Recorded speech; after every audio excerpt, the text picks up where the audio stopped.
Avec la pandémie, on a eu un certain nombre de ruptures des chaînes d'approvisionnement, tout simplement parce que les entreprises étaient extrêmement intégrées au niveau mondial.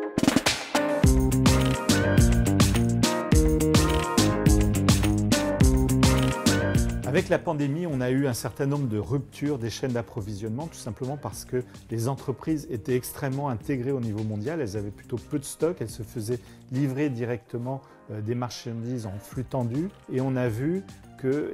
un certain nombre de pays, soit parce qu'ils étaient extrêmement durs vis-à-vis des politiques anti-Covid comme la Chine, soit parce que tout simplement ils ne pouvaient pas faire face à une demande qui avait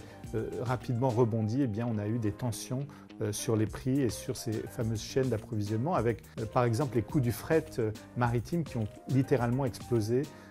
au cours des 12 derniers mois. On a maintenant une situation qui se normalise progressivement, ça va prendre encore du temps, mais ce qu'on peut imaginer, c'est qu'effectivement les prochaines vagues éventuelles du variant Omicron ou d'autres variants entraînent finalement des perturbations qui seront plus faibles et des politiques qui seront beaucoup plus souples par rapport aux restrictions. On l'a vu déjà dans des pays par exemple comme l'Australie qui ont assoupli un certain nombre de règles et on devrait avoir des assouplissements, on l'espère, peut-être après les Jeux Olympiques ou après le congrès du Parti communiste en Chine